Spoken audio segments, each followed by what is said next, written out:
Како што најави, време и за следниот разговор во утринската програма, имено Стопанската комора за информатички и комуникацијски технологии МАСИТ неодамна ги представи номинациите за иновативни ICT решенија за престојните глобални награди за иновации и технологии кои ќе се доделуваат во рамки на 26-тото издание на Светскиот конгрес за иновации и технологија, што оваа година ќе се одржи од 13 до 15 септември и тоа во Малезија. Едно од решенијата кое што е номинирано е проектот Студирај сега, плаќај по вработување, кој го реализираат од Коледжот за информацијски технологии Бренстер. Нешто повеќе околу идејата и начинот на кој што се реализира овој проект утринава дознаваме од Александар Клашнинковски, директор на Коледжот за информацијски технологии, и Ема Кастратовиќ. Добро утро и добро не дојдовте. Добро утро, добро најдовме. Ајде за почеток да откриеме за нашите гледачи како се случи номинацијата од страна на МАСИТ да бидете дел од еден ваков глобален настан кога се во прашање токму иновациите и технологијата и во колку категории конкретно сте номинирани за годинашниот настан? Генерално се работи за компетитивен процес, значи ние као членки на МАСИТ бевме поканети заедно со другите членки на МАСИТ да конкурираме во има десетина различни области во кои што може да се конкурира, има неколку услови во овој дел. Значи условите се да биде нормално иновативно решениот, ICT индустријата, друг услов е да биде имплементирано. Еден од најбитните услови е да биде имплементирано во државата кај што се наоѓаме, значи не може да биде имплементирано надвор од Македонија. Така што врз основа на сите овие услови си има процедури и постапки кои што треба да се поминат. Подготвивме презентација за нашите решенија, па ја подполнивме апликацијоната форма, истата беше испратена до МАСИТ, нормално во компетитивен процес заедно со другите членки на МАСИТ, и бевме избрани во две категории. Како што спомнавте, првата категорија е за Студирај сега, плаќај по вработување во делот на дигитална инклузија, а втората номинација е за нашата платформа Next, која што е во делот на e-learning. И сега споменавте дека постојат одредени услови кои што треба да се исполнат за да се добие оваа номинација. Бевте номинирани од страна на МАСИТ. Она што ме интересира е каква е соработката со МАСИТ и какви проекти реализирате заедно со нив? Така, ние сме одамна членки на МАСИТ, нашиот основач Бренстер, како основач на Бренстер Next коледжот, до неодамна бевме членки на управниот одбор на МАСИТ. Генерално, значи, имплементираме повеќе типови на проекти кои што се, како да кажем, обштествено одговорни, така што и во овај дел, да речеме, проектот Студирај сега, плаќај по вработување, во делот дигитална инклузија, условите беа дека треба да помогне на ранливи групи, да придонесе повеќе групи, без разлика дали се социјално ранливи или дали се на географски неразвиени подрачја, да добијат можност да се приклучат, да добијат квалитетно образование, да добијат пристап до IT услуги, без разлика дали е образование, хардверски, софтверски услуги и така натаму, или да речеме во e-learning категоријата, кај што условот беше да помогнеме да се намали онај што вика на англиски widening gap, или по-продлабочувачки јас меѓу луѓе кои што ги разбираат и не ги разбираат или ги владеат дигиталните вештини, иако општото мнение е дека се повеќе и повеќе луѓе ги владеат дигиталните вештини, во принцип, односно во просек, статистички, тоа не е така, јазот се проширува, така што со вториот проект од платформата Next од Бренстер Next коледжот ние помагаме во тој дел кај што возможуваме бесплатни курсеви од IT делот, повеќе IT делови, софтверско инженерство, дигитален маркетинг, графички дизајн, дата сајенс, кај што луѓето може да земат почетни курсеви кои што се бесплатни, да видат дали им одговара тоа образование или не им одговара. Ајде малку поконкретно за проектот за кој што бевте номинирани од страна на МАСИТ, проектот Студирај сега, плаќај по вработувањето. За каква можност станува збор? Кон кого е конкретно наменет овој проект и како дојдовте всушност до идеја да го реализирате истиот? Да, значи Студирај сега, плаќај по вработувањето е прв проект од ваков тип во нашата држава. Пред се станува збор за финансиски модел за отплаќање на школарината за студиите на Бренстер Next коледжот.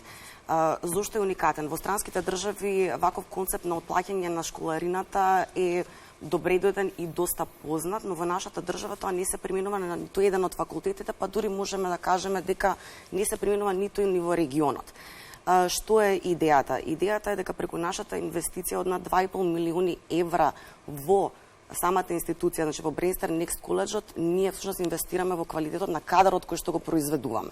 Целта е да се олесни всушност финансискиот товар на сите оние кои што се заинтересирани за студии во IT индустријата, конкретно по софтверско инженерство и иновации, со цел тие да можат безгрижно да ги спроведат своите студии, кои што резултираат со вработување како кадар во IT индустријата преку нашите партнерски компании, нашиот индустријски борд.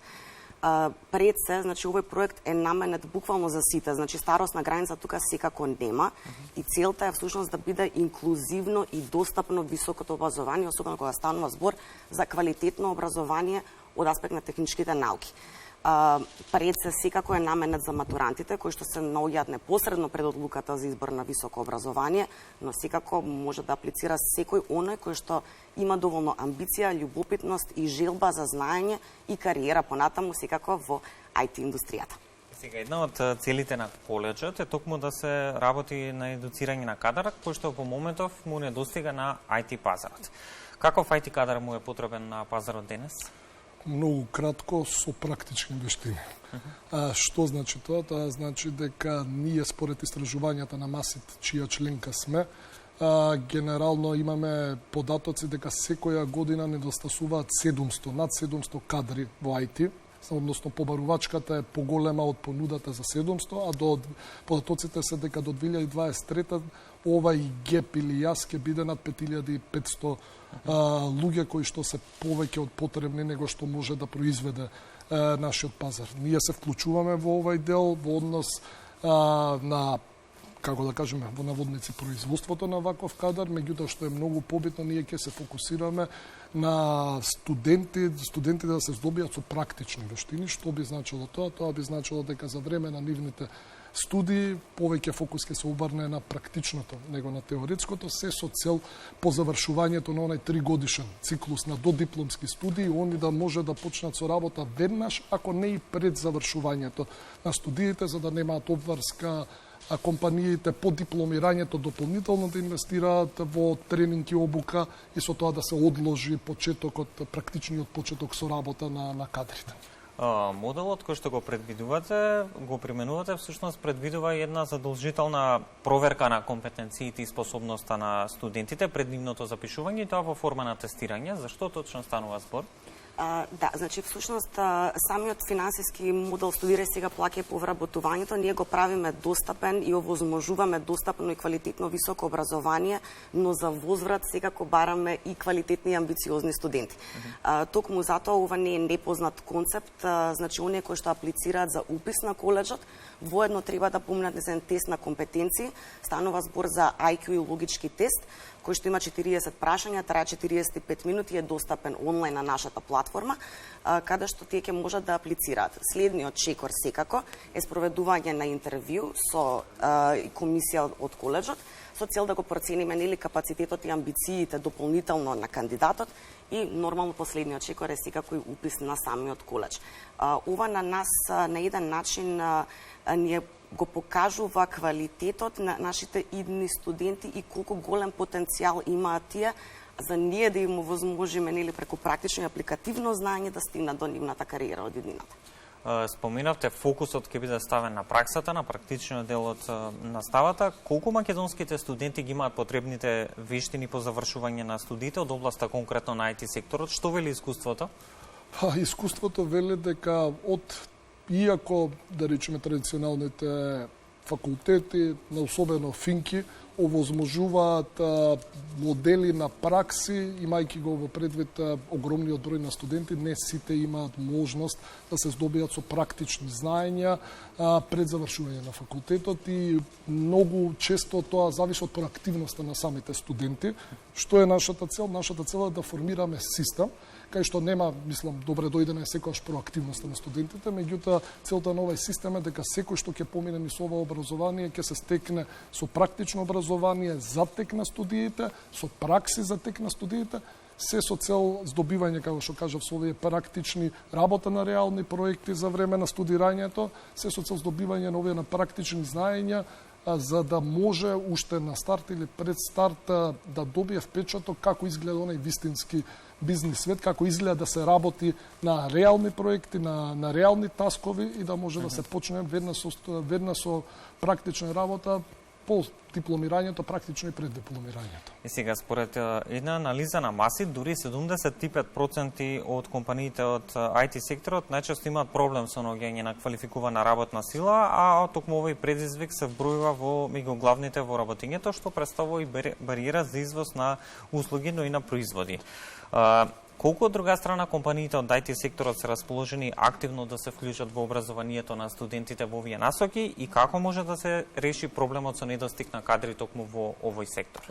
Од наше искуство ние имаме над 70 employment партнери, нашата мајка фирма Brainster, ние како Brainster Next College, така што во тој дел имаме доста позитивно искуство, доста голема проактивност има од компаниите, спремни се заради баш тој недостаток што го спомнувате, спремни се да инвестираат во нивното образование, дел од нив во соработка со компании како нас и како Brainster Next College, дел од нив си организираат и собствени буткемпови, како да ги кажам, или graduate programs. Ја мислам дека решението е во заедничка работа на едукативните институции, компаниите. Всушност тоа е целта кај нас во Brainster Next College као прв применет IT коледж во државата. Што е разликата измеѓу применетите коледжи и традиционалните факултети или универзитети како што постојат кај нас? Покрај фокусот на практичното, што веќе го спомна, вториот дел е поврзување со индустријата. Значи, кај нас курикулумот на додипломската програма и на сите додипломски програми е направен во консултација со IT индустријата. Значи, ние ги слушаме што им треба, кои им се нивните потреби, што им треба и не што им треба денес, туку што ќе им треба во иднина. И врз основа на тоа не само денеска, туку планираме и редовно да го ажурираме тој курикулум, исто така преку индустријскиот борд во кој што членуваат членови на неколку компании кај нас, редовно да се советуваме со нив кој тип, каков тип на кадар им треба, кој тип на проекти би требало да ги има, реални проекти би требало да ги имаме на факултетот, за што подобро да се остручат студентите, така што се работи за една синергија од сите чинители. Александар, има благодарам за одвоеното време и гостувањето во Македонија наутро. Јас ќе ви посакам успех со номинацијата од Масит за престојните глобални награди кога се во прашање иновациите и технологиите кои ќе се доделат во рамки на 26-тото издание на Светскиот конгрес за иновации за технологија и верувам дека вашиот проект ќе добие и меѓународно признание конкретно од областа на образованието. Се надевам и ние, фала на поканата. Ќе се видиме во следна прилика.